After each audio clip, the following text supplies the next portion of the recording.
Pak semuanya. Halo, selamat sore. Selamat sore, Kak. Halo, selamat sore, Princess. Wah, di sini sudah berkumpul ya teman-teman sahabat kuap, finalis Olimpiade Sains Kuap, dan juga mungkin ada ayah bunda maupun bapak ibu guru yang ikut menyaksikan ya, mendampingi. Nah, iya, di sini ada sekitar 38 peserta ya untuk join di Zoom Road to Final Olimpiade Sains Kuak 2025. Nah, buat sahabat kuak nih bisa dinyalakan ya kameranya, jadi kita bisa berinteraksi dengan lebih mudah dan lebih enak begitu. Jadinya kan kita bisa mengenal satu sama lain ya. Ada Princess di sini, ada Olivia. Halo Andara Fasya. Ya, bisa diri Hmm. tidak ya namanya sesuai dengan nama masing-masing. Halo Mikdam. Wah, tanpa terasa ya seluruh rangkaian Olimpiade Sains Squad dari mulai babak penyisihan, babak kualifikasi, babak semifinal, babak final dan Sabtu besok kita sama-sama akan mengikuti penganugerahan medali Olimpiade Sains Squad 2025. Nah, sore kali ini kita akan bersama-sama menjelajahi dunia astronomi ya, bersama Observatorium Bosca. Telah bergabung bersama kita ada narasumber dari Observatorium Bosca yaitu Ibu Yatni Yulianti. Halo, selamat sore Ibu. Halo, selamat sore Ibu Shelly. Selamat sore adik-adik semua. Apa kabarnya sore hari ini? Oh, puji syukur, Alhamdulillah. Kabar saya di Observatorium Bosca sehat, baik. Semoga adik-adik semua juga sehat ya. Ya, amin. Nah, sebelumnya kami menyampaikan terima kasih sebanyak-banyaknya kepada Ibu Yakni Yulianti dan juga Observatorium Bosca yang telah berkenan pada sore kali ini untuk sharing bersama adik-adik Finalis Olimpiade Sains Squad. Iya. Nah, di sini siapa nih yang suka di Kuak itu kalau di Komik Sans Kuak ada rubrik Bumi dan Antariksa. Siapa yang suka? Atau suka sama Princess ya. Terus ada yang suka sama tokoh Astrolean di komik. Oh, saya. Aku. Nah, Saya. iya. Nah, Australia itu dia tuh pinter di bidang apa ya? Kalau di Comic Sans Squad. Di bidang bumi dan antariksa atau astronomi juga. Nah, kita sore kali ini juga akan mempelajari nih buat teman-teman yang tertarik di bidang astronomi mengenai asteroid ya Bu Yatni. Nah, gimana ya kalau misalnya apa sih asteroid itu? Kemudian asteroid kan punya lintasannya sendiri. Kalau misalnya mendekat sama bumi, wah kita harus gimana ya? Oke, yuk kita sama-sama mendengarkan penjelasan dari Ibu Yatni Yulianti. Kami persilakan. Baik, terima kasih banyak Ibu Shelly. Saya izin untuk share screen. Kalau begitu ya, sekalian aja. Mudah-mudahan sudah terlihat apa yang saya tampilkan. Untuk hari ini, pada Ya. kesempatan sore ini, kita akan bercerita nih, Ibu akan dongeng tentang asteroid. Nah, barangkali teman-teman sudah banyak dengar tentang benda-benda luar angkasa begitu ya, terlebih Iya, karena seperti suka baca Science Quark, pasti sudah kenal banyak hal. Nah, untuk nanti sore ngomong kali ini kita akan cerita lebih dalam tentang asteroid. Benda apa isi asteroid itu sebetulnya, dan satu ruang angkasa. ada cerita-cerita tentang asteroid yang akan datang ke bumi, lalu kita harus bagaimana begitu. Nah, sebelumnya Ibu akan cerita tentang Observatorium Bosca dulu. Tadi Bu Sally sempat ceritakan bahwa eh, kita ini sore hari ini, kemudian juga nanti hari Sabtu barangkali adik-adik akan berkegiatan bersama dengan Observatorium Bosca. Jadi Observatorium Bosca adalah tempat di mana saya bekerja saat ini sebagai seorang astronom. Nah, kebetulan di sore hari ini juga sudah ada beberapa rekan ibu yang juga astronom hadir di kolom chat nih nanti. Jadi nanti teman-teman yang ingin menyapa atau teman-teman ingin sharing, teman-teman hari ini sedang nonton dari mana, dari sekolah kah, dari kota mana? Silakan sharing-sharing di kolom chat ya. Ada Ibu Lutfi, ada Ibu Ajeng, dan juga ada Kakak Fatimah Zahra atau Kakak Zea. Nanti mungkin bisa saling menyapa di kolom chat. Nah, Observatorium Bosca sendiri itu terletak di kota Lembang. Kota Lembang itu ada sekitar jaraknya sekitar 15 kilometer dari kota Bandung di Provinsi Jawa Barat.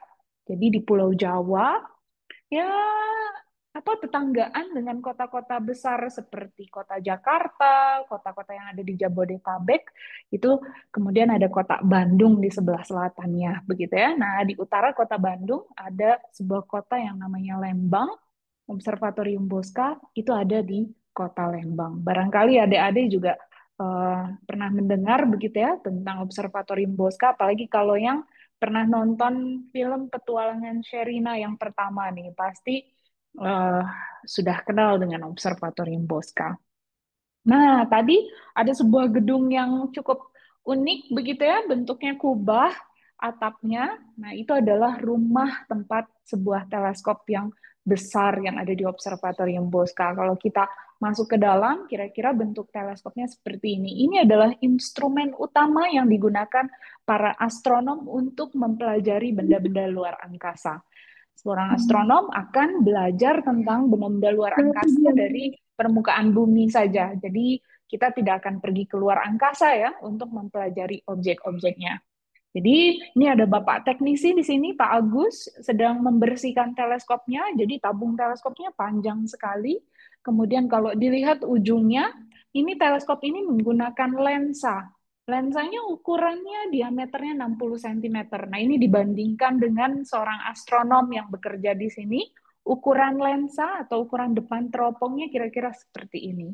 Jadi ini adalah alat bantu kita untuk melihat objek langit lebih lebih dekat dengan lebih detail begitu. Nah, di Observatorium Bosca juga ada cukup banyak teleskop ya, dan teleskopnya bermacam-macam. Ada yang panjang ukurannya, diameternya juga beragam.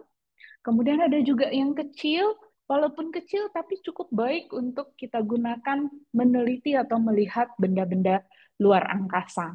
Nah, kemudian ada juga yang bentuknya ya agak-agak berbeda dari yang tadi ya, tidak berupa tabung tertutup, terbuka, tapi bekerja sama baiknya dengan teleskop-teleskop yang lain begitu. Nah, ini kira-kira gambaran sedikit tentang bagaimana teleskop itu bekerja pada malam hari. Kalau teman-teman amati gitu ya. Ini ada astronomnya lagi duduk nungguinnya tidak nungguin teleskopnya, tapi nungguin komputer.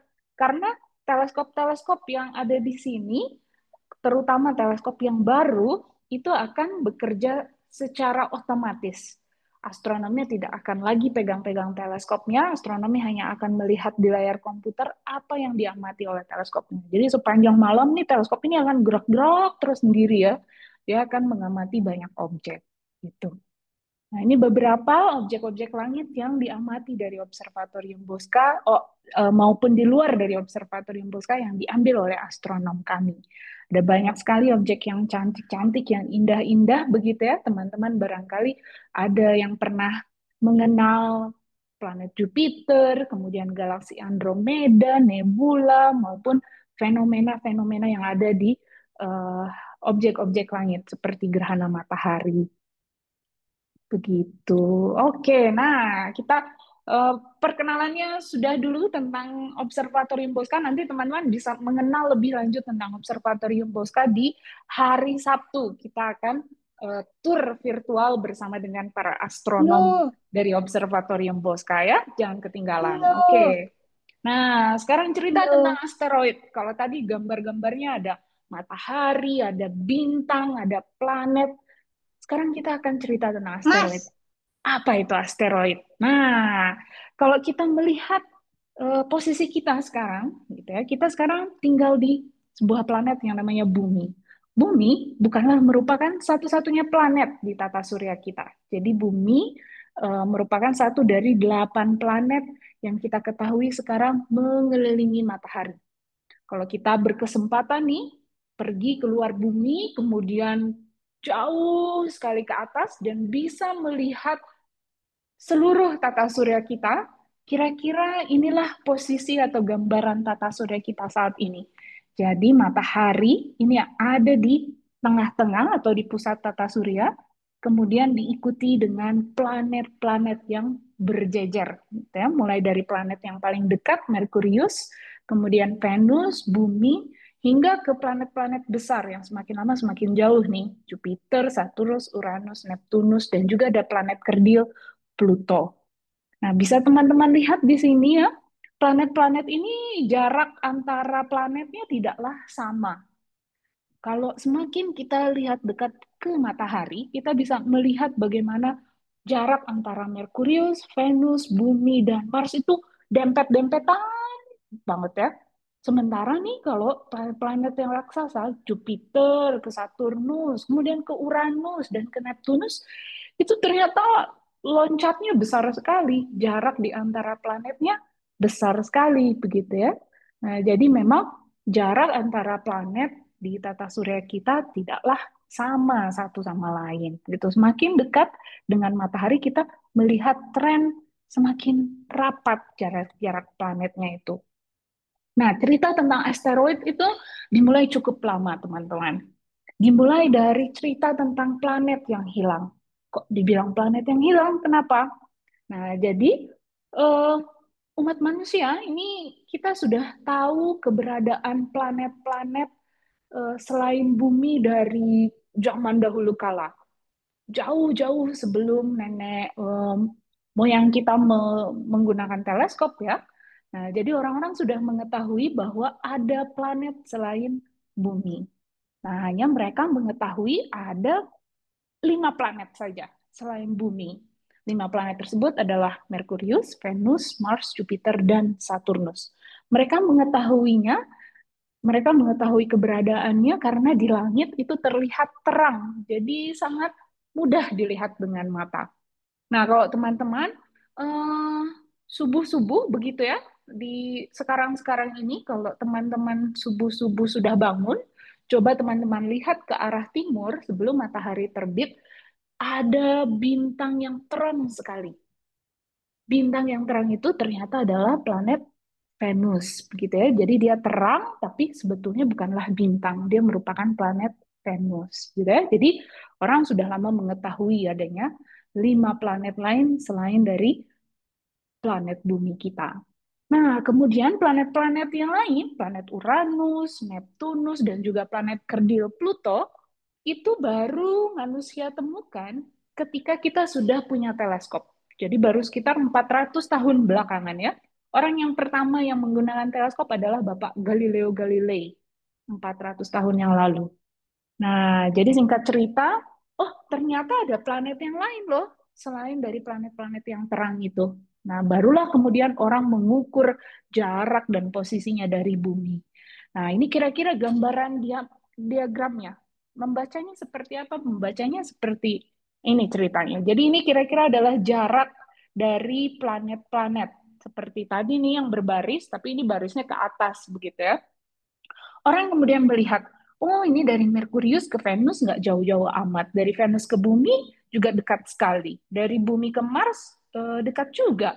Nah, tetapi dari Mars ke Jupiter itu kok loncatnya jauh sekali gitu. Kemudian juga setelah Neptunus dan Pluto, apakah ada lagi barang yang lain yang lebih jauh? Orang Ada. kemudian bertanya-tanya. Betul sekali, jawabannya ada gitu ya. Nah, baru kemudian orang mengetahui setelah menggunakan teleskop yang lebih besar, orang mengamat dalam waktu yang cukup lama, orang menemukan adanya benda-benda yang kita kenal sebagai Ceres dan juga Eris. Ceres ini ternyata terletak di antara Mars dan Jupiter. Dan Eris terletak jauh atau ya tidak begitu jauh dari Pluto. Setelah Pluto begitu. Oh, ternyata masih ada banyak hal yang baru kita ketemukan gitu ya setelah punya teleskop nih. Nah, kalau begitu, apakah ada benda yang lain selain Ceres? Orang terus mencari, mencari, dan mencari, berharap bertemu lagi banyak benda-benda yang lain. Ternyata ketemu juga selain Ceres ada lagi barang yang kita kemudian kasih nama Pallas. Ada lagi namanya Juno, ada lagi namanya Vesta, ada lagi namanya Astrea. Ternyata ada banyak sekali benda-benda, khususnya benda-benda ini ternyata terletak di antara, posisinya di antara Mars dan Jupiter. Jadi tadi ya, kalau melihat diagramnya, Ceres, ternyata setelah itu Vesta, Pallas, Juno, ini ada di sini semua nih. Di sini Ceres tidak sendiri pada akhirnya. Nah, kemudian barulah orang menyebutnya benda tersebut adalah asteroid, begitu ya. Jadi batuan ya namanya aster gitu ya, seperti bintang begitu. Tapi bantuan yang seperti bintang yang posisinya berada di antara Mars dan Jupiter. Nah, jadi sudah ketemu nih banyak, makin lama dicari, makin ketemu. Gitu ya. Jadi tadi dari tahun 1850 sudah ketemu 15 asteroidnya. Berlangsung lama lagi, 15 tahun kemudian, ketemu lagi jadi 100. Terus kita amati lagi, 50 tahun kemudian jadi 1000 asteroid yang ketemu. Nah, ternyata sampai saat ini kita sudah menemukan ada lebih dari 500.000 asteroid yang mengitari atau yang berada di antara Mars dan Jupiter tadi. Kok bisa ya makin lama makin banyak ketemunya? Nah, ini dikarenakan ada beberapa hal yang membantu astronom dalam menemukan asteroid. Di antaranya adalah karena teleskopnya makin besar. Tadi ya, makin besar teleskopnya, artinya matanya kita makin besar juga untuk melihat benda-benda yang redup. Makin kuat kemampuan teleskopnya untuk melihat objek yang semakin redup. Kemudian juga didukung dengan teknologi instrumen merekam seperti kamera, yang bisa memotret benda yang redup, gitu ya, mengikuti gerak benda-benda dengan lebih teliti, itu membantu para ilmuwan dalam menemukan asteroid-asteroid yang baru, gitu.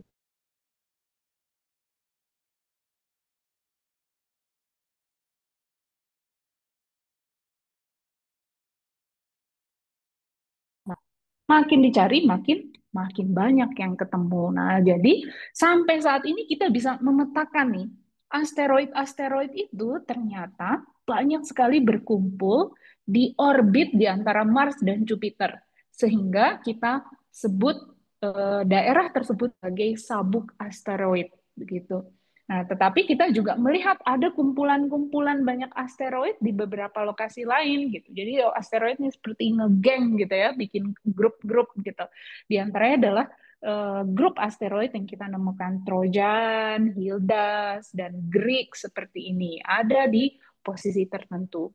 Dan ingat, setiap saat mereka juga bergerak, sama seperti planet kita yang mengelilingi matahari. Jadi sangat harmonis sekali. Semua planet bergerak mengelilingi matahari pada orbitnya, termasuk dengan asteroid-asteroid begitu.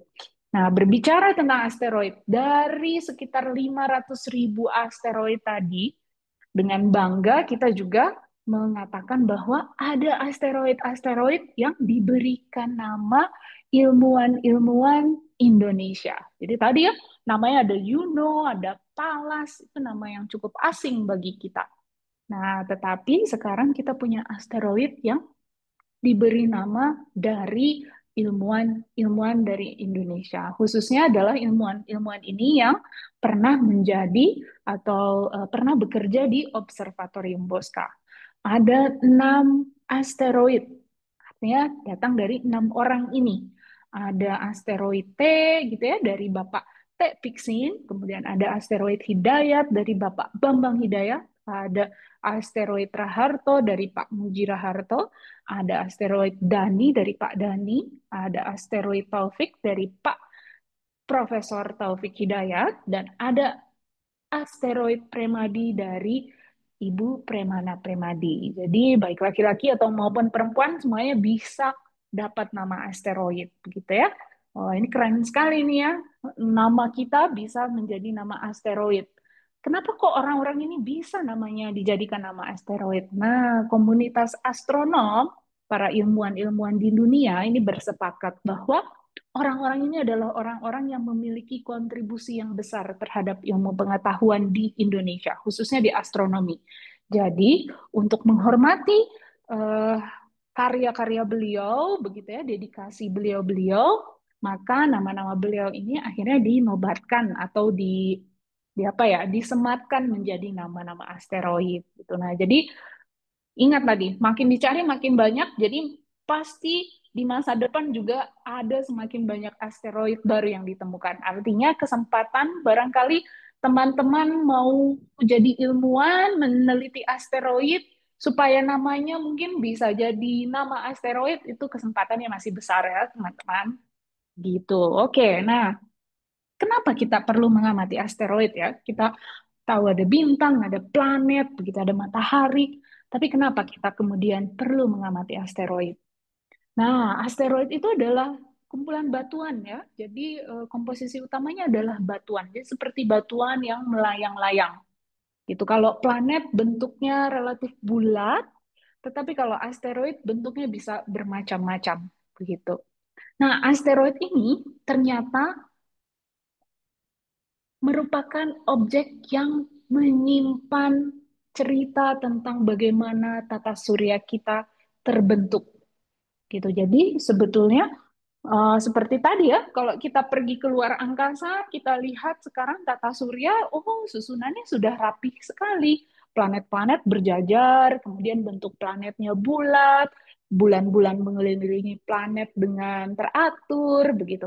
Tapi apakah tata surya selalu seperti itu? Jawabannya tidak, begitu ya. Tata surya juga punya cerita awal mulanya. Dan cerita awal mula tata surya itu eh, kita mundur sampai ke 4,5 miliar tahun yang lalu. Nah, kita nggak mungkin ya, kita kalau kalau film kan kalau sudah di akhir kita bisa putar balik lagi ingin tahu cerita di awal. Tapi kalau ingin tahu cerita awalnya tentang tata surya kita nggak mungkin balik ke masa lalu ya. Nah, jadi ternyata nih asteroid ini adalah kepingan-kepingan puzzle yang menyimpan memori tentang bagaimana tata surya kita terbentuk begitu. Jadi dengan mengamati tata surya, maaf, dengan mengamati asteroid-asteroid, kemudian meneliti komposisi asteroid, di mana posisi asteroid berada, ilmuwan ternyata bisa menyusun cerita tentang bagaimana tata surya kita dimulai atau berawal begitu. Nah, ini kira-kira ceritanya. Dari informasi tentang posisi dengan komposisi, akhirnya kita bisa sedikit banyak mengira-ngira tentang bagaimana tata surya kita terbentuk begitu ya ceritanya. Jadi mundur ke 4,5 miliar tahun yang lalu di mana matahari atau tata surya kita sebetulnya terbentuk dari satu piringan nebula yang besar, kemudian dari piringan yang berputar ini di beberapa lokasi akan terkumpul materi-materi yang padat. Materi-materi yang padat itu kemudian menjadi planet. Planet itu juga posisinya di awal pembentukan tata surya berubah-ubah nih, sama seperti tadi ya, Jupiter awalnya maju-maju terus mundur lagi gitu, maju-maju terus mundur lagi sampai kemudian di posisinya sekarang, kemudian di antara planet Mars dan planet Jupiter terkumpullah banyak batuan-batuan kecil sisa pembentukan tata surya kita yang kita namakan sekarang sebagai sabuk asteroid gitu. Nah, jadi ada banyak sekali asteroid. Ruang di antara planet-planet di tata surya itu tidaklah kosong, teman-teman ya. Walaupun luas sekali, besar sekali, ternyata nggak kosong-kosong amat. Contohnya ya seperti ini gitu ya. Ada banyak sekali batuan-batuan di antara kita begitu. Nah, melihat ke asteroid juga sebetulnya kita berpikir, apakah asteroid itu juga punya kenampakan yang mirip dengan benda-benda yang lain nih? Nah, benda karena kita melihat dia seperti batuan, begitu ya. Nah, apakah juga mirip seperti yang lain? Kita melihat eh, di planet-planet yang lain. Ini adalah gambaran bulan kita, gitu ya, yang kiri atas. Kemudian di bawah, ketika kita ngezoom nih, kita lihat lebih dekat bagaimana permukaannya. Ternyata permukaan komponen batuan dari planet ini punya banyak sekali lubang-lubang kawah seperti ini. Nah, kawah-kawah yang seperti ini ternyata umum sekali diamati di planet-planet yang lain juga. Kalau kita pergi ke Mars atau kita pergi ke bulannya planet Jupiter yang juga batuan, itu kita ternyata ketemu lagi kawah gitu ya. Nah, kemudian orang bertanya-tanya, apa ini kawah ini gitu ya? Banyak sekali kawah, datangnya dari mana?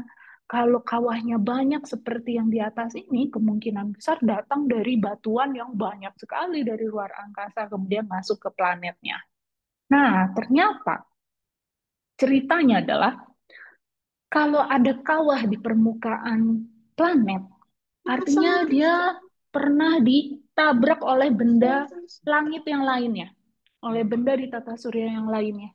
Jadi apakah benda-benda di tata surya yang banyak itu juga bisa saling bertumbukan, bisa saling ketemu jalan begitu ya? Kemudian terjadilah tabrakan di antaranya. Nah, ternyata ini adalah misteri yang menjawab salah satu cerita paling epik di sejarah bumi kita, yaitu tentang kepunahan dinosaurus. Siapa yang suka dinosaurus nih? Siapa yang suka nonton Saya, Jurassic Park? Saya Oh, sama. Ibu juga suka sekali dinosaurus ya. saya Nah, kalau di sini nih dinosaurus apa nih kira-kira? Eh, tidak ini direk. terkenal sekali. Oh, betul, T-Rex ya. Ini dinosaurus Velociraptor yang paling legenda di film Jurassic Park ya. Nah, jadi juga kok ada bisa ini? Velociraptor. Ya, manusia sudah menemukan banyak sekali bukti-bukti keberadaan makhluk-makhluk besar nih, kadal-kadal besar dinosaurus ini. Tapi kenapa kok bisa sekarang punah sama sekali? Kita nggak ketemu lagi T-Rex yang hidup, Stegosaurus yang hidup, Brontosaurus yang tinggi banget ini masih keliaran di bumi, tidak ketemu lagi. Mati Kenapa? kita. Karena Nggak ada mati. Nah, Velociraptor tidak bagaimana halus. cara mereka bisa mati sampai benda-benda raksasa ini yang gagah ini kok bisa hilang? Nah, ternyata jawabannya adalah dari kawah tadi. Astronom dan juga para geologis, paleontologis itu mencari tahu dan menemukan sebuah bukti adanya tumbukan yang pernah terjadi di bumi. Tumbukan ini datang dari batuan luar angkasa yang kemudian masuk ke dalam bumi dan menumbuk bumi. Ketika batuan dari luar angkasa itu datang dan menumbuk bumi, batuan yang cukup besar akan menumbuk, gitu ya. Kemudian itu akan melemparkan sebagian material yang dari bumi ke atas, ke atmosfer. Materialnya ini yang nanti kemudian naik ke atas dan akhirnya menutupi eh, permukaan bumi kita. Karena saking besarnya batuan yang menumpuk, energinya besar juga, material yang naik juga besar, dampaknya juga sangat besar sekali. Gitu ya. Jadi pada saat dia jatuh di lautan, dia akan bisa menimbulkan tsunami yang sangat tinggi. Kemudian ketika dia jatuh, dia akan membakar, terjadi batuannya terbakar, maka dia akan melontarkan material-material yang terbakar ke atmosfer kita. Material-material debu, batuan-batuan yang naik, ini kemudian akan menghalangi cahaya matahari yang masuk ke bumi. Akibatnya apa? Akibatnya pada saat meteor itu jatuh atau asteroid itu jatuh, batuannya jatuh, bumi kita menjadi gelap. Ceritanya ini bumi kita ini mengalami masa musim dingin hingga bertahun-tahun. Bayangkan ketika tidak ada sinar matahari sampai di permukaan bumi, tumbuhan pun tidak bisa hidup tentu saja. Kalau tumbuhan tidak hidup, Brontosaurus mau makan apa? Kalau Brontosaurusnya nggak bisa makan, Brontosaurusnya mati, T-Rexnya nggak bisa makan daging juga ya, karena hewan-hewan yang lain juga mati. Sampai akhirnya dia menimbulkan mass extinction gitu ya, atau kepunahan massal, karena memang dampaknya terjadi sangat global. Nah, itu teka-teki yang dijawab dari keberadaan kawah. Dan ternyata semakin dicari, kembali lagi, semakin banyak kita temukan. Ternyata kawah-kawah itu tidak hanya ada di satu tempat saja. Di seluruh bagian di dunia kita bisa menemukan adanya kawah. Nah, ini sebaran kawah-kawah yang sudah ditemukan di seluruh permukaan dunia. Tidak ada kawah yang di di laut, ya barangkali tidak mudah ya menemukan adanya kawah di bawah laut dan aktivitas di permukaan di bawah permukaan laut itu sangat dinamis sekali. Jadi kemungkinan besar sudah mulai tertutup gitu ya. Eh, Ilmuwan-ilmuwan kesulitan untuk mendeteksinya ketika dia berada di bawah permukaan laut. Nah, jadi kembali lagi, kawah juga ternyata sesuatu hal yang tidak unik begitu di bumi kita. Ada banyak sekali kawah-kawah yang ada di permukaan bumi. Salah satu contoh kawah yang besar nih, yang masih bisa diamati dengan cukup baik adalah kawah yang berada di kota Arizona di Amerika Serikat. Ini dinamakan sebagai kawah Beringer. Kawah Beringer ini besar sekali, begitu ya. Kelihatan di sini, mungkin kalau dari foto nggak terlalu kelihatan. Tetapi ketika kita lihat nih, ini dari stasiun luar angkasa saja sudah bisa kelihatan bentuk kawahnya. Lihat bagaimana daerah sekitarnya ini datar begitu, terus tiba-tiba ada kawah bentuk mangkok seperti ini. Nah, ukurannya tadi ya bisa besar sekali. Jadi ukuran yang besar ini tentu saja datang dari tumbukan batuan yang ukurannya juga besar. Dibayangkan, teman-teman, semakin besar batunya, semakin besar juga kawah yang bisa dibentuk. Ini mirip seperti kalau kita lempar batuan ya di pasir, di permukaan pasir di pantai atau apa. Teman-teman mungkin bisa main nih, Wow. lempar-lempar, makin besar batunya, makin besar juga kawah yang dibentuk begitu. Nah, kembali lagi. Oke, cerita di bumi cukup seru juga. Nah, semakin banyak ilmuwan yang melakukan pengamatan, nah, pembentukan kawah-kawah atau tumbukan-tumbukan yang ada di luar angkasa ini juga semakin terekam nih. Ini salah satu contoh bukti dari adanya tumbukan atau tabrakan dua benda luar angkasa yang diamati pada tahun 1994. Ini planet apa? Teman-teman pasti kenal nih. Ini adalah planet paling besar, namanya Jupiter. Jupiter. Betul Kelompok sekali. kelompok Ketika astronom Jupiter. mengamati nih, iya, ketika astronom Jupiter. mengamati kok tiba-tiba ada yang berbeda dari Jupiter dibandingkan dengan biasanya. Habis itu direkamlah oleh kamera. Nah, setelah itu ketahuan bahwa sebetulnya perubahan yang terjadi di planet Jupiter itu diakibatkan adalah ketika ada fenomena tumbukan batuan. Jadi batuannya masuk ke atmosfernya Jupiter dan kemudian masuk ke permukaannya Jupiter gitu. Jadi kelihatan di sini noda-noda hitam ini adalah hasil dari tumbukan batuan yang masuk ke planet Jupiter begitu. Nah, makin banyak rekaman-rekaman begitu ya. Nah, ini peristiwa sekitar 10 tahun yang lalu. Kalau teman-teman lihat nih, oh ini mulai banyak rekaman-rekaman yang berhasil mengabadikan fenomena terjadinya batuan yang masuk ke permukaan bumi. Jadi yang tiba-tiba terang ini terjadi di Rusia pada waktu tersebut, gitu ya, pada bulan Februari tahun 2013, gitu. Teman-teman bisa lihat langitnya masih terang, begitu ya. Belum malam, ini masih pukul 9, kemudian tiba-tiba ada satu cahaya yang masuk, terang, masuk ke dalam bumi, begitu ya, semakin lama semakin dekat dan semakin terang. Nah, ketika dicari tahu, ini pasti adalah fenomena batuan yang masuk ke bumi atau disebut meteor. Kemudian orang mencari tahu kira-kira jatuhnya di mana dan mencari tahu hasil dari tumbukannya dan ketemulah batuan-batuan yang sekarang ukurannya kecil hasil dari tumbukan tersebut begitu. Nah, asteroid itu ternyata ukurannya juga bermacam-macam, gitu ya.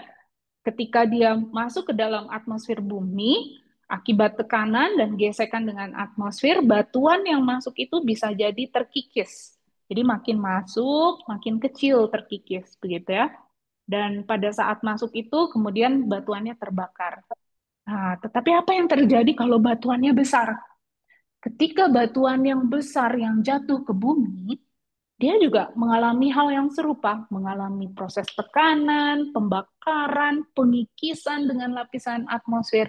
Tetapi karena ukurannya besar, mengikisnya nggak begitu efektif gitu ya. Tidak, pada akhirnya tidak membuat asteroidnya menjadi habis terbakar.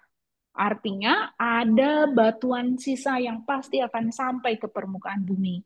Dan batuan sisa yang sampai ke permukaan bumi ini masih menyimpan energi yang besar.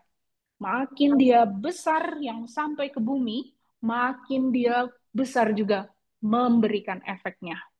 Gitu nih. Jadi, dan sekarang kita sudah mengetahui ada banyak sekali asteroid-asteroid yang ukurannya besar. Wow, dan bentuknya macam-macam ya, bukan hanya batuan bulat begitu halus, tapi juga bermacam-macam. Ada yang seperti kacang tanah begitu ya, ada yang bulat batunya begitu. Wow, ini sampai ukurannya puluhan ribu kilometer begitu. Jadi, wah ini kita cukup khawatir juga nih gitu ya, dengan ukuran batuan yang besar ini, apakah ada kemungkinan dia jatuh? Kalau tadi banyak sekali kawah-kawahnya, bagaimana di Indonesia? Ternyata di Indonesia juga pernah loh kejatuhan meteor gitu ya, atau batuan luar angkasa ini, begitu ya. Tanahnya ada. Nah, kenapa? Kok ada sih?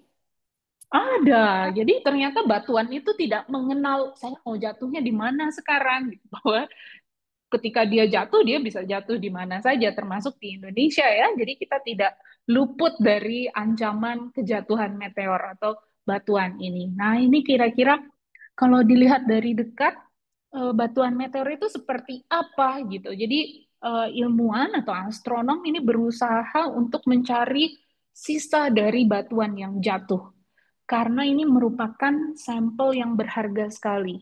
Kita kan nggak mungkin dengan mudah ya mengambil batuan dari luar angkasa. Jadi kita memang harus menunggu ada batu yang jatuh, ada sisanya yang kita temukan untuk bisa mempelajari lebih detail.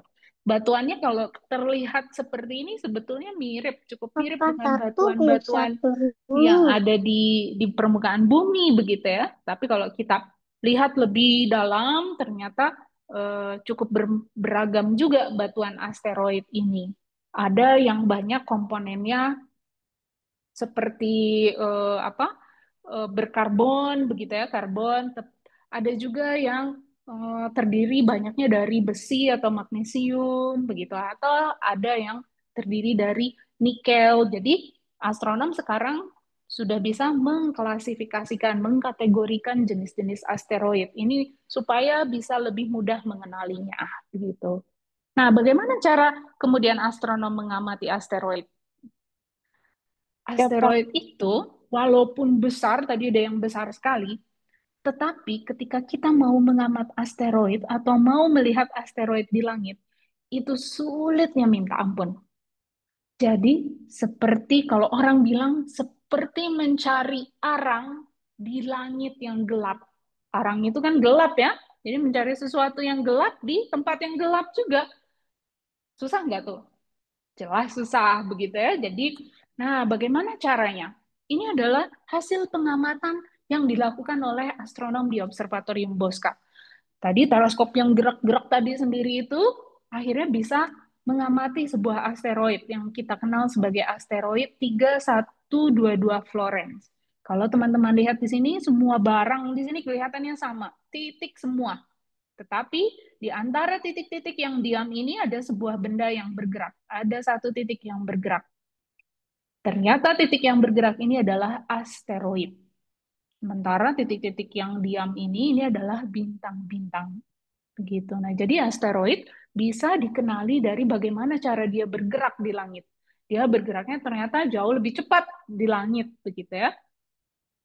Nah, asteroid pada akhirnya kita juga bisa mengirimkan wahana luar angkasa untuk mendekat ke asteroid dan kemudian memotretnya. Kalau tadi dilihat dari bumi, asteroidnya hanya titik kecil begini saja. Tetapi ketika didekati oleh wahana luar angkasa, ternyata bentuk asteroid Florence kelihatan seperti ini. Dan wahana luar angkasa yang bisa melihat lebih dekat, itu ternyata melihat asteroid ini nggak sendiri loh, dia punya teman. Ada batuan kecil di sebelahnya yang juga mengitari si asteroid Florence-nya. Jadi teman-teman nih, ternyata tidak hanya planet yang punya bulan, ada asteroid-asteroid yang juga punya bulan atau mini moon, begitu ya, ukurannya kecil, kemudian dia bergerak bersama dengan asteroid yang besarnya, gitu. Nah, jadi dengan cara mengamat dari bumi, kita bisa menemukan asteroidnya, kemudian kita bisa kirim wahana luar angkasa untuk melihat lebih dekat asteroid tersebut, begitu. Nah, ini kelihatan nih, dengan mengirimkan wahana luar angkasa, kita juga bisa melihat bentuk persisnya asteroid itu seperti apa. Ya, kalau ini seperti apa ya? Seperti flying saucer ya, bergeraknya seperti itu gitu ya. Jadi kelihatan dengan cukup baik melalui wahana luar angkasa. Kemudian ada juga nih pengamatan asteroid yang lain dari Observatorium Bosca. Jadi kelihatan dia bergerak sangat cepat sekali. Nah, itulah juga kenapa asteroid ini punya energi yang besar, yang bisa memberikan dampak yang besar sekali kalau menabrak bumi ya. Karena dia bergerak dengan kecepatan besar. Semakin besar kecepatannya, maka energi yang tersimpan juga akan semakin besar. Ingat, ada energi kinetik, energi yang disebabkan oleh sesuatu yang bergerak. Makin cepat geraknya, makin besar energi yang dia miliki. Begitu. Oke, kita skip di sini. Nah, jadi apa yang kemudian astronom lakukan? Astronom tidak berhenti saja ketika kita sudah menemukan 500.000 asteroid, yang kita lakukan adalah mencari lagi, mencari lagi, mencari lagi, begitu ya. Asteroidnya harus makin banyak ditemukan. Karena apa? Karena itu tadi, ternyata dari sekian banyak asteroid itu, tumbukan-tumbukan itu bisa terjadi secara periodik begitu dan cukup umum kita temui. Oleh karena itu kita juga kemudian bertanya-tanya, kalau ada asteroid yang pernah menembus bumi, apakah akan ada lagi yang menembus bumi? Kalau ada asteroid yang besar menembus bumi, pernah menembus bumi, apakah akan ada lagi asteroid yang besar yang menembus bumi? Gitu ya. Jadi para astronom bekerja sama melakukan survei. Namanya survei. Survei itu melihat daerah langit yang besar, begitu ya, kemudian mengamati dalam waktu yang lama. Jadi mencari asteroid itu seperti tadi ya, mencari arang di langit yang gelap. Karena sulit sekali, jadi dibutuhkan untuk mengamati waktu dalam waktu yang cukup lama dilakukan survei. Ini ada banyak program-program dan juga teleskop di seluruh eh, bumi dan juga teleskop yang dikirimkan ke luar angkasa untuk tugasnya mencari asteroid baru begitu. Nah, jadi ya yang kita bisa lakukan adalah bekerja bersama gitu ya. Saya punya teleskop apa, kemudian saya bisa melakukan pengamatan mencari asteroidnya kapan, apakah saya bisa mengamati asteroid yang sudah ketemu, kemudian ikut membantu memantau asteroid tersebut. Jadi kita harus melakukan pemantauan kalau sudah ketemu asteroidnya. Pemantauan ini penting sekali untuk mengikuti dengan persis asteroid ini nanti jalannya akan kemana sih? Gitu. Kalau kita sudah tahu jalannya kemana, kita akan bisa menggambarkan orbitnya dengan cukup pasti. Ketika orbitnya sudah diketahui, kita kemudian bisa melihat apakah satu waktu dia akan bisa bertemu dengan bumi begitu. Nah, tadi pengamatan-pengamatan tadi juga didukung oleh wahana-wahana yang kemudian kita harapkan untuk bisa mendarat di asteroid juga gitu. Kenapa harus demikian? Ya, supaya kita bisa membawa pulang batuan dari asteroidnya. Karena itu tadi ya, asteroid itu kejadian yang kita tidak bisa proyeksi, prediksi kapan jatuh, jatuhnya di mana, apakah akan menyisakan batuan. Nah, jadi supaya kita bisa mengamati dengan detail, kita harus punya sampel batuannya. Kemudian kita akan teliti di lab, komposisinya apa, terbuat dari apa, begitu ya. Kemudian dia bisa mengandung bahan kimia apa saja, begitu. Itu kita lakukan. Nah, salah satunya adalah kita sudah bisa mendaratkan wahana di asteroid. Salah satunya adalah asteroid Bennu namanya. Ini adalah proyek yang cukup terkenal. Bayangkan teman-teman, sebuah benda, batuan, bergerak dengan sangat cepat di luar angkasa, kemudian kita berusaha mengirimkan sebuah wahana kecil yang hanya bisa diakses dari permukaan bumi, begitu ya. Wahana ini kemudian akan berusaha untuk mendarat di asteroidnya, di batuannya. Bukan hal yang mudah tentu saja, tetapi hasilnya sangat-sangat luar biasa. Dari pekerjaan mengirimkan wahana tadi, kita betul-betul sudah bisa melihat dengan cukup jelas, cukup dekat. Asteroid itu benda yang seperti apa sih fisiknya, gitu ya? Permukaannya seperti apa? Ini gambar yang detail sekali tentang asteroid. Nah, jadi ini cerita tentang tadi pendaratan di Bennu.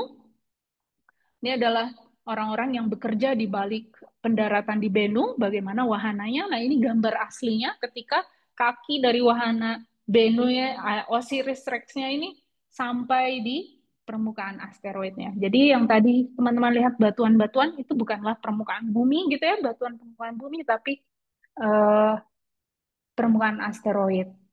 Dan keberhasilan ini tentu saja dirayakan oleh semua orang, bukan hanya orang yang bekerja langsung pada proyeknya, tapi juga ilmuwan di seluruh dunia. Karena apa? Keberhasilan ini ya kemudian akan memberikan tambahan pengetahuan yang bermanfaat bagi seluruh umat manusia tentu saja. Nah, ini salah satu gambar detail dari asteroid Bennu. Jadi teman-teman juga bisa lihat asteroid ini bukan hanya batuan yang padat, satu batuan yang padat, tapi juga banyak sekali batuan-batuan halusnya begitu atau kerikil-kerikil yang nempel di batuan besarnya. Jadi ternyata dia bukanlah satu barang yang padat begitu ya, dia dibentuk juga oleh batuan-batuan kecil di yang mengelilinginya begitu. Tadi kenapa ini menjadi penting? Karena salah satu yang ingin kita ketahui juga apakah asteroid ini juga menjadi jawaban akan teka-teki dari mana air itu berasal. Wah, ini pertanyaan besar yang kemudian ingin dijawab. Salah satunya adalah melalui pengamatan atau penelitian asteroid. Nah, kalau tadi asteroidnya banyak sekali kita lihat. Ada yang kecil, ada yang besar. Terus tumbukan itu juga nggak jarang terjadi ya. Jadi apakah bumi kita ini akan juga ditumbuk? Nah, sebetulnya setiap hari dari banyaknya batuan di luar angkasa, setiap hari ini ada saja batuan yang masuk. Hanya saja secara statistik kalau kita hitung jumlah batuan yang masuk itu ukurannya kecil-kecil sehingga dia akan habis terbakar di atmosfer. Nah, tetapi ada kalanya sesekali batuannya besar dia akan masuk dan bertabrakan dengan bumi. Nah, ini kira-kira dari survei tentang asteroid. Nah, yang perlu kan adalah yang berwarna merah.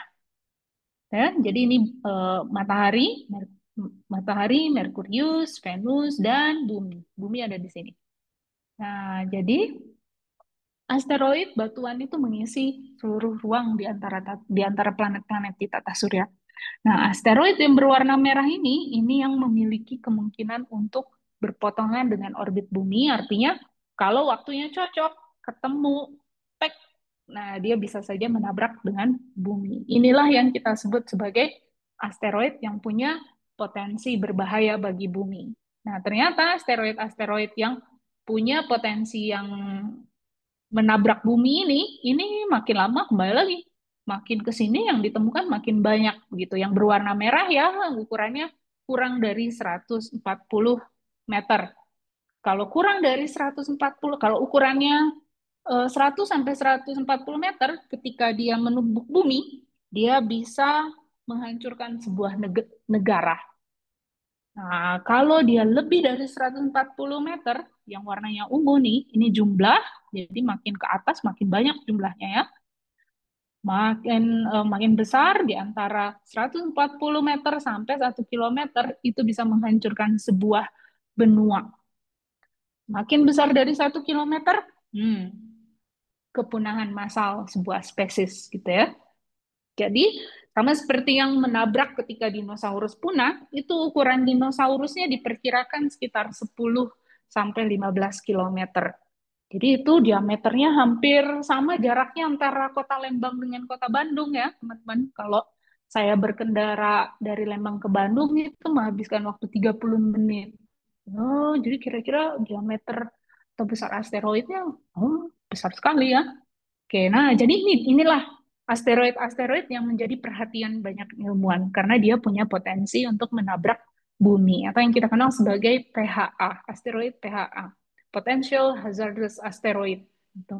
Nah, asteroid-asteroid yang dikategorikan sebagai PHA ini adalah asteroid yang jaraknya gitu atau geraknya ternyata kalau kita gambarkan, oh makin lama dia akan makin mendekati bumi dan kemudian ukurannya besar atau dalam hal ini lebih dari 140 meter karena tadi lebih besar dari 140 meter. Wah, ini kerusakannya sudah melibatkan sebuah benua ya, tidak lagi tadi hanya satu rumah yang kejatuhan, yang rusak gitu atau satu kota yang rusak, tidak, tapi satu benua bisa saja rusak akibat asteroid ini.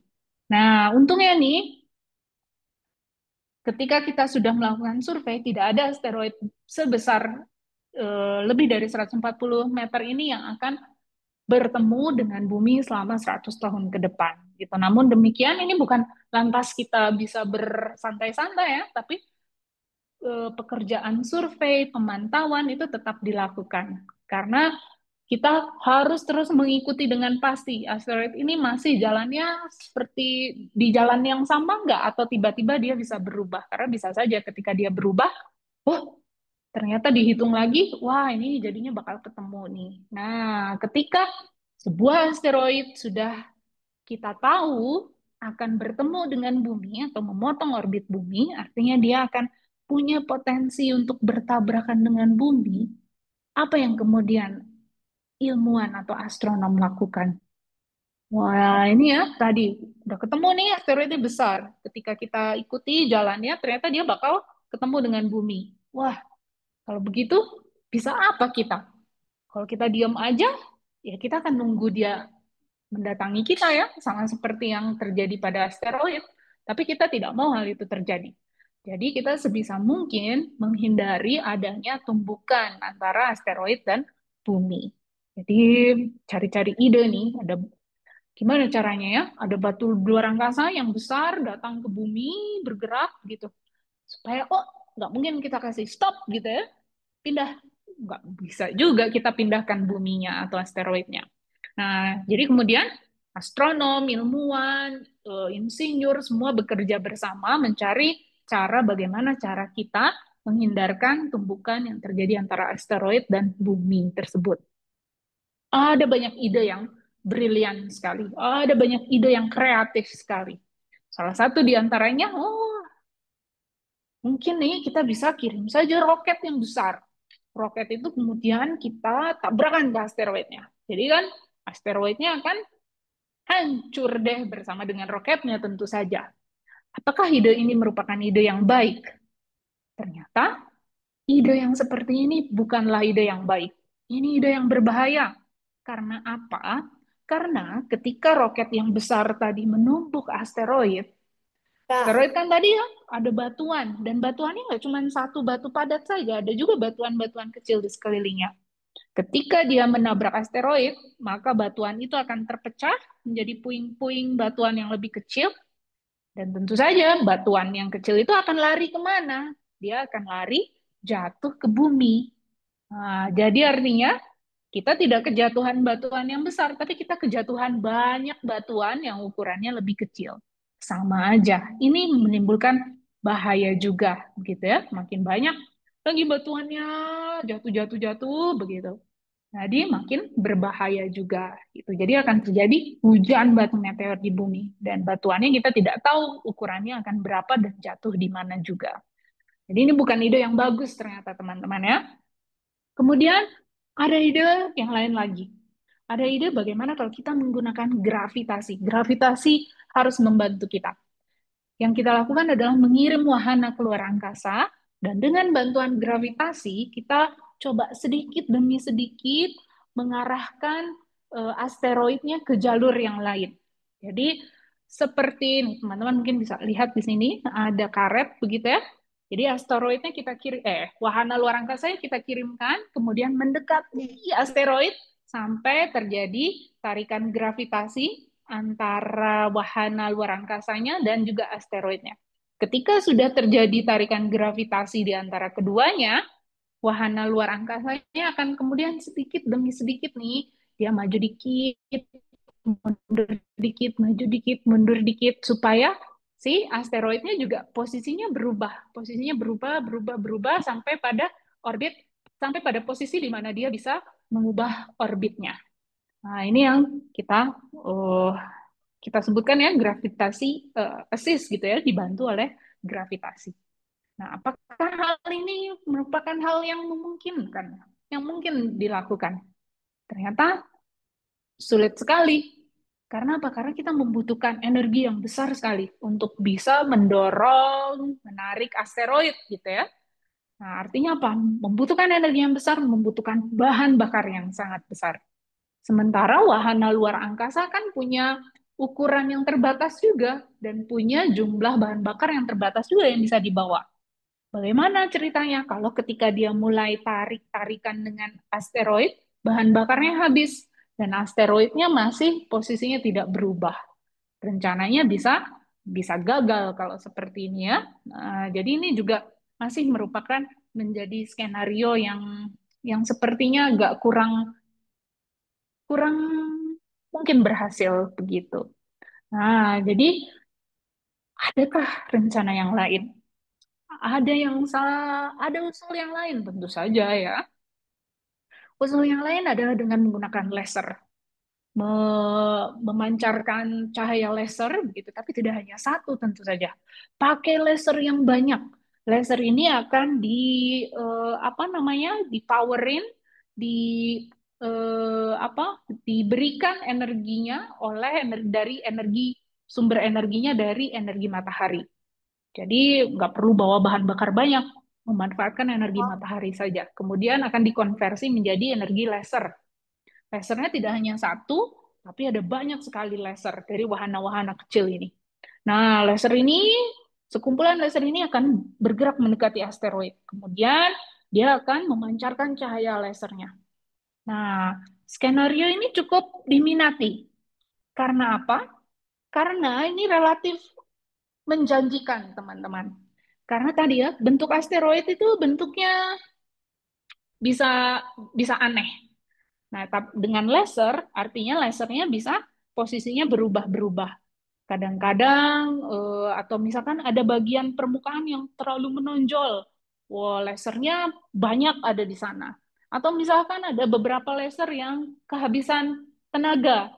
Maka ada laser lain yang kemudian membantu untuk menghancurkan sedikit demi sedikit asteroidnya. Jadi caranya adalah dia memancarkan ke permukaannya sampai permukaannya terkikis, terkikis, terkikis karena ukurannya berubah, masanya berubah, bisa jadi kecepatannya berubah dan orbitnya juga akan berubah begitu. Ini skenario yang paling-paling eh, yang paling cukup diminati begitu ya.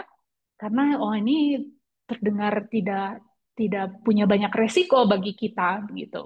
Nah, tapi tentu saja ini terdengar menjanjikan, tapi juga bukan berarti mudah untuk kita lakukan. Nah, jadi apa dong kalau begitu ya? Nah, kita harus coba salah satu. Nah, ternyata ilmuwan sudah melakukannya dengan sekarang ada misi yang namanya DART, Double Asteroid Redirection Test. Jadi ini adalah misi tes untuk mengubah arah gerak asteroid. Double asteroid. Kenapa namanya double asteroid? Karena sistem yang ditargetkan ada dua asteroid, gitu ya. Jadi ada asteroid Didymos dan ada asteroid Dimorphos. Karena ada dua asteroid ini, kita mau coba me, apa, mendorong arah dari asteroid yang kecilnya. Jadi tentu saja kita tidak coba dengan bumi karena ya kalau gagal apa yang terjadi. Jadi kita coba ke sistem asteroid. Ada asteroid kecil yang mengelilingi asteroid yang besar. Jadi pada bulan September 2022, wahana DART ini berhasil menabrakkan dirinya ke asteroid Dimorphos, asteroid yang lebih kecil gitu ya. Nah, akhirnya tadinya orbit Dimorphos ini yang berwarna putih ini mengelilingi Didymos, saat sudah ditabrak oleh dart, dia berhasil membelokkan orbitnya, menghasilkan orbit yang baru yang berwarna biru ini. Nah, ternyata teman-teman, hal ini berhasil dilakukan. Ini adalah pertama kalinya manusia bisa mengubah arah pergerakan benda langit.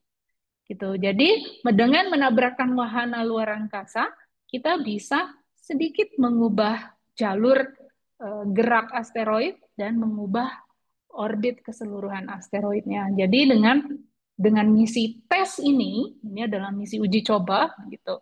Ini membuka peluang baru, membuka kesempatan baru bahwa membuka harapan baru tentu saja bahwa jikalau ada asteroid yang memang benar akan datang ke arah bumi dan mengancam keberadaan bumi, kita bisa melakukan uh, mencoba mengarahkan ulang orbitnya dengan cara menabrakkan sebuah wahana luar angkasa ke asteroid tersebut, begitu ya.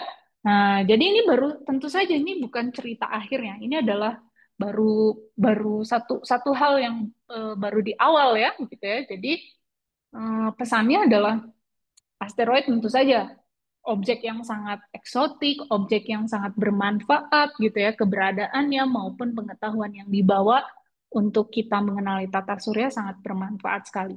Nah, tapi dia juga bisa memberikan potensi yang berbahaya bagi keberadaan makhluk hidup di bumi, terutama manusia. Nah, tetapi dengan ilmu dan teknologi yang terus berkembang, kita telah memberikan kita cara untuk bagaimana menghindarinya. Tentu saja caranya adalah dengan mendeteksi keberadaannya dan kita membangun misi pengalihan jalur tadi. Itu adalah kunci untuk melindungi bumi dari potensi ditabrak oleh asteroid. Nah, ini tentu saja ini bisa menjadi hal yang dikerjakan oleh teman-teman di masa depan, begitu ya. Jadi siapa yang masih belum punya cita-cita atau sedang mencari cita-cita, siapa tahu cita-cita yang menarik bagi teman-teman adalah bekerja menjadi seorang astronom atau bekerja di observatorium atau bekerja di program-program antariksa. Karena tentu kita masih membutuhkan banyak orang yang bekerja atau menjadi profesi di bidang-bidang ini. Gitu. Atau teman-teman juga bisa menjadi hal yang lain ya, bisa menjadi politisi. Karena dengan menjadi politisi, teman-teman bisa membuat sebuah kebijakan-kebijakan dalam skala yang besar. Teman-teman bisa menjadi ekonom atau pengusaha. Nah, teman-teman bisa membantu menyumbangkan dana untuk kemajuan pengetahuan. Jadi banyak sekali profesi-profesi yang kemudian bisa membantu untuk hal yang baik untuk keberlangsungan umat manusia, terutama dalam hal ini dalam pengamanan bumi dari potensi bahaya asteroid. Jadi, ayo kejar cita-citanya, kemudian tentu saja harus eh, bermanfaat untuk masyarakat sekitarnya. Gitu ya pesannya. Baik, cerita tentang asteroidnya kakak sudahi sampai sekarang, untuk ibu sudahi sampai sekarang. Baik, mungkin saya kembalikan kepada Bu Shelly, bahkan Wah, terima kasih banyak Bu Yatni untuk penjelasannya. Berikan tepuk tangan yang meriah dulu untuk Bu Yatni yang telah memberikan kita penjelasan yang lengkap ya, mulai dari sejarahnya asteroid, penemuan Terima asteroid, kasih. juga ternyata ada banyak asteroid yang diberikan nama ilmuwan-ilmuwan Indonesia juga. Membanggakan sekali ya. Mungkin sahabat kuak di sini juga suatu saat bercita-cita menjadi astronom, barangkali bisa juga ilmuwan-ilmuwan kita begitu dalam menemukan atau menyumbang banyak pengetahuan di bidang astronomi. Nah, kemudian juga ada kemungkinan asteroid untuk bertumbukan dengan bumi dan bagaimana beberapa opsi untuk mencegah hal itu terjadi. Nah, menarik sekali ya. Juga seru ya ternyata dunia astronomi ini. Keren banget. Ini Gibran Iya, juga Bu. pakai foto profilnya ini asteroid ya. Oh, ya. Apa Jangan. meteorit yang ingin menabrak bumi. Kayaknya banyak yang tertarik juga. Nah, di surat juga eh, surat finalis OSK juga banyak ini Bu yang ingin Mhm. menjadi ilmuwan agar bisa Wah, antariksa begitu. Nah, di sini juga ada beberapa pertanyaan dan dari Observatorium Bosca sudah banyak yang menjawab juga. Nah, ini ada satu lagi pertanyaan dari Daviandra. Apakah benar Neil Armstrong orang pertama yang menginjakkan kaki pertama kali di bulan? Setelah itu siapa lagi yang pernah ke planet lain atau bulan? wah, luar biasa. Terima kasih Udah tahu. pertanyaannya, menarik sekali. Davindra, ini belum dijawab oleh kakak-kakak di Observatorium Bosca ya. Saya coba jawab kalau begitu. Nah, apakah Neil Armstrong orang yang pertama kali menginjakan ke bulan? Jawabannya menginjakan kaki ke bulan. Jawabannya betul. Neil Armstrong adalah orang yang pertama kali mendarat di bulan. Nah, tapi apakah setelah itu ada lagi orang yang mendarat di bulan?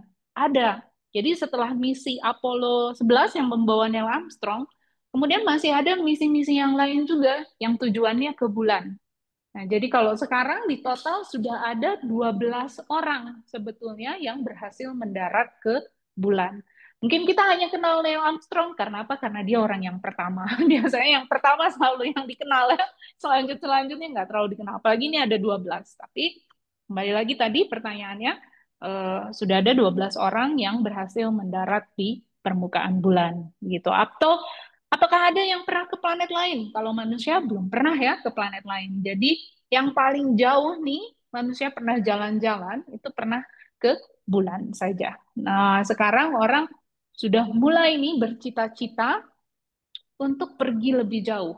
Target utamanya adalah planet Mars. Ini yang sedang dirancang salah satunya oleh Elon Musk. Gitu ya, kalau teman-teman kenal mobil Tesla, dia adalah salah satu orang, dia adalah orang yang mengembangkan hal tersebut.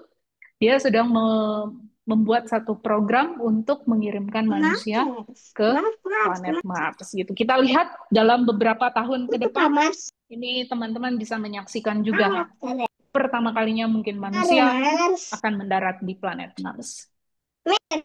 Baik, nah selanjutnya Bu ada pertanyaan langsung dari Princess Seza. Silakan Princess.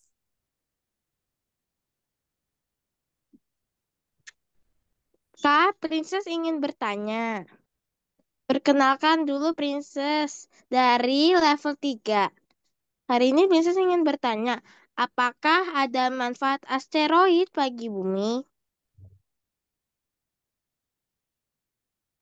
Baik, terima kasih banyak Princess. Pertanyaannya bagus Tidak. sekali. Apakah ada manfaatnya asteroid bagi bumi kita? Nah, asteroid tadi ya, ternyata batuan asteroid itu adalah batuan yang menyimpan cerita yang besar sekali. Salah satu cerita yang besar adalah tentang bagaimana asal-usul air di tata surya. Ternyata dari batuan asteroid yang berhasil kita kita teliti nih, asteroid-asteroid tersebut ternyata mengandung molekul-molekul yang menyimpan sumber-sumber air purba begitu ya. Jadi ketika eh, air air air itu tersimpannya di dalam batuan-batuan atau bukan air dalam bentuk cair ya, molekul-molekul air itu datang atau tersimpan di batuan-batuan asteroidnya. Nah, kemudian manfaat yang lain apa? Manfaat yang lain adalah tadi ada banyak sekali tipe asteroid. Ada yang asteroidnya batuan dari karbon, ada yang dari nikel, ada yang dari apa tuh silikat atau magnesium. Nah, ternyata mineral-mineral ini adalah mineral-mineral yang kita banyak manfaatkan di bumi. Salah satunya apa? Salah satunya ya untuk membuat teknologi-teknologi ini membutuhkan mineral-mineral tersebut. Nikel, silikat, magnesium itu kita gunakan untuk membuat barang keperluan sehari-hari. Nah, jadi sebetulnya eh, bisa saja ya kita banyak melakukan penambangan nih di bumi kita. Lama-lama kan gunung kita jadi habis diambil nikelnya gitu atau diambil pasirnya, diambil karbonnya. Itu memberikan dampak yang tidak baik bagi bumi kita. Jadi ilmuwan sekarang berpikir kalau begitu nanti di masa depan ketika kita masih membutuhkan mineral yang tadi, kita tidak perlu lagi mengambil dari bumi, tapi kita ambil dari asteroid. Jadi asteroid itu diproyeksikan bisa menjadi sumber bahan mineral di masa depan. Begitu kira-kira. Princess, semoga menjawab ya. Terima kasih, Kak. Sama-sama. Ya, Wah, ini ternyata masih banyak nih pertanyaannya ya.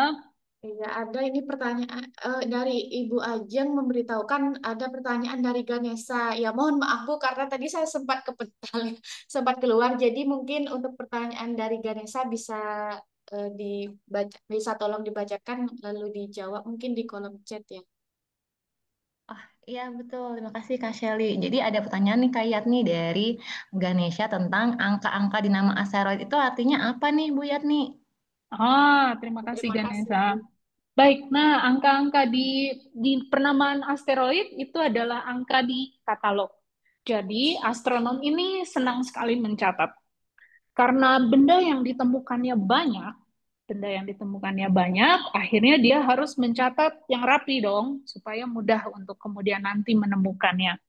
Nah, biasanya mereka astronom atau ilmuwan itu membuat sebuah katalog namanya ya. Jadi semua benda yang dicatat itu diberikan nomor. Penomoran ini seperti identitasnya.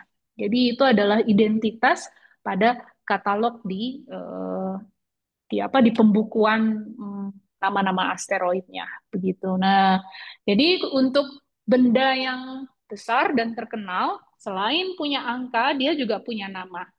Nah, tetapi nama itu nggak semua benda punya nama populernya ya, sama seperti tadi. Ada asteroid Premadi, ada asteroid Taufik, atau ada asteroid Pallas, Juno, Apophis gitu. Karena ada 500.000 asteroid, kemungkinan lebih banyak lagi asteroid yang hanya memiliki nama angkanya saja, tidak ada nama nama apa ya, nama populernya gitu. Gitu ya, mudah-mudahan menjawab. Mungkin ada ini pertanyaan terakhir ya dari Charles. Kak, apakah ada planet lain selain bumi yang bisa dihuni oleh manusia? Dan Wah, apakah ilmuwan-ilmuwan sudah melakukan penelitian terkait bisa tidaknya ada kehidupan bagi makhluk hidup? wah, luar biasa ini pertanyaannya. Ini pertanyaannya beyond dari asteroid ya. Jadi, Benar. dan ini pertanyaan semua orang, Charles, tentu saja ya, termasuk kakak juga. Nah, apakah ada planet lain selain bumi yang bisa dihuni oleh manusia, secara spesifik ya, oleh manusia? Sampai hari ini, kita belum menemukan planet lain yang bisa menampung kehidupan seperti bumi kita. Jadi sekarang ini kita sudah menemukan nih, ini bintang-bintang yang ada di background Zoom-nya kakak atau ibu nih, ini bintang-bintang ini kemungkinan besar punya planet. Dan kita sudah menemukan sekitar 5.000 planet yang mengitari bintang yang lain. Kita namakan sebagai exoplanet. Jadi bintang di luar matahari kita. Nah, dari ke 5.000 planet itu, ternyata belum ada yang berhasil kita temukan yang mirip seperti bumi. Ya, jadi ya pertanyaan singkatnya belum ada. Tapi apakah ilmuwan-ilmuwan sudah melakukan penelitian tersebut? Sudah. Jadi ya dengan cara mencari eksoplanet tadi, mencari eksoplanet, kemudian eh, ilmuwan mencoba mengetahui karakteristiknya. Apakah planet tersebut planet yang batuan atau planet yang gas? Karena kan kalau manusia mau tinggal susah ya bikin rumah di planet yang terdiri dari gas, jadi yang kita cari adalah planet batuan. Jadi bagaimana memastikan planet yang kita lihat itu adalah planet batuan. Kemudian apalagi? Ilmuwan berusaha mencari tahu keberadaan air. Karena air adalah komponen yang paling krusial dalam menunjang kehidupan, terutama manusia ya. Nggak mungkin ini 1 jam bicara saja nih kakak sudah perlu air nih gitu ya. Jadi air adalah komponen utama. Jadi mencari air atau mencari kehidupan artinya mencari air dalam bentuk cair. Mencari air di luar angkasa itu juga bukan pekerjaan yang mudah ya. Jadi bayangkan di titik yang terang atau yang redup ini ada planet yang mengelilinginya jauh sekali. Kita tidak bisa mendatanginya secara langsung. Kita tidak bisa menghubungi seseorang yang di sana yang bisa menjawab kita.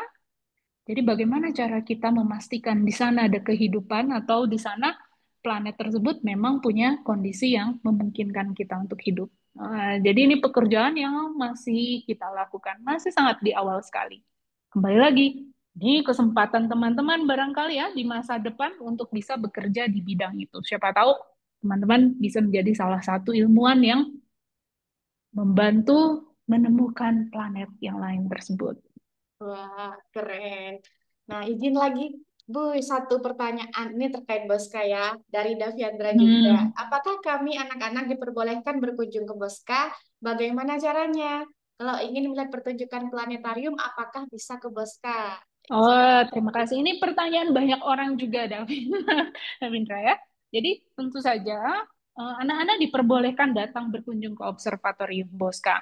Namun teman-teman, saat ini Observatorium Bosca sedang tutup untuk dikunjungi karena kami sedang mempersiapkan satu teleskop baru di Bosca, begitu ya. Jadi sedang ada pembangunan, kondisinya menjadi kurang nyaman, banyak pasir, debu begitu sehingga kami memutuskan untuk tutup sementara. Mudah-mudahan ketika pembangunannya sudah selesai barangkali di menjelang akhir tahun, tahun depan kami sudah bisa membuka lagi program kunjungan begitu ya. Caranya seperti apa? Ada beberapa cara, tetapi teman-teman nanti bisa minta bantuan ke ibu atau ke ayah begitu ya.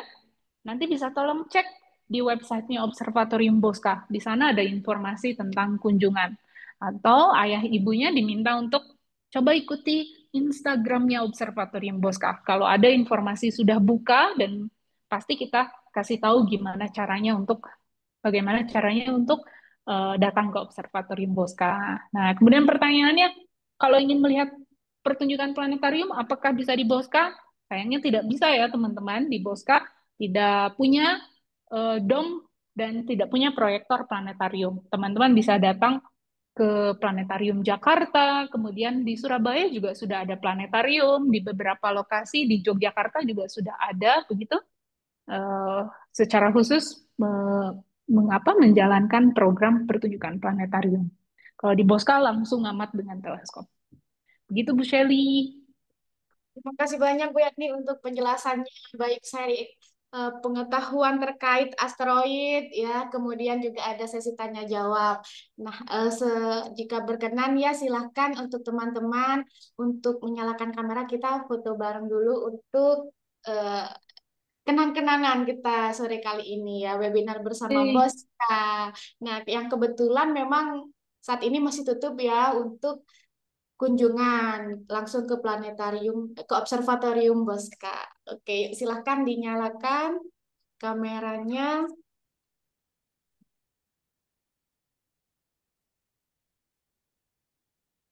Oke, silakan dinyalakan kameranya.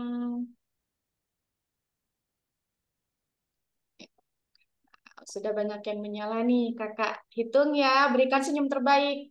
Satu, dua, tiga. Ya, satu, dua, tiga. Oke, halaman selanjutnya. Satu, dua, tiga. Satu, dua, tiga. Lagi halaman terakhir. Satu, dua, tiga. Baik, terima kasih banyak kepada Ibu Yatni dan juga Observatorium Bosca yang telah berkenan berbagi ilmu yang sangat bermanfaat dan menarik dan menginspirasi bagi kami semua. Nah, mungkin dari Ibu Yatni ada pesan terakhir nih, pesan penutup bagi Oh. adik-adik sahabatku di sini. Wah, ini adik-adik Silakan. yang luar biasa sekali ya. Nah, hari ini kita ketemu di sini. Pesannya apa ya? Pesannya eh, terus kejar cita-cita kalian. Jadilah manusia yang bermanfaat bagi manusia dan masyarakat di sekitar kalian. Mau jadi apapun boleh, yang penting bermanfaat, gitu ya. Siap. Baik, terima kasih banyak Bu Yakni. Dan juga teman-teman di sini ya sahabat kuak, finalis Olimpiade Sains Kuak, karena masih belum bisa, mungkin ya saat ini belum bisa berkunjung langsung ke Observatorium Bosca. Tapi hari Sabtu besok, sebelum penganugerahan medali Olimpiade Sains Kuak, kita semua bersama-sama akan virtual tour di Observatorium Bosca. Nah, jadi kalian harus memanfaatkan kesempatan ini sebaik mungkin, harus wajib ikut ya. Sayang banget kan kalau nggak ikut. Oke, sekali lagi kakak sampaikan terima kasih dari Kuak dan Panitia Olimpiade Siswa kepada Observatorium Bosca berkat dukungannya acara ini bisa terlaksana. Dan juga kepada sahabat Kuak dan Bapak Ibu, Ayah Bunda yang telah bergabung pada sore kali ini. Jika ada kekurangan, saya mohon maaf. Sampai jumpa di kesempatan selanjutnya. Dadah. Sampai jumpa. Dah. Terima kasih banyak teman-teman, Terima adik-adik. kasih, Menyenangkan Kak. sekali. Terima Terima kasih. kasih, Dadah. Terima kasih, Dadah. Kak Indi. Dadah. Bye-bye. Dadah. Bye. Terima kasih. Terima kasih. Terima kasih.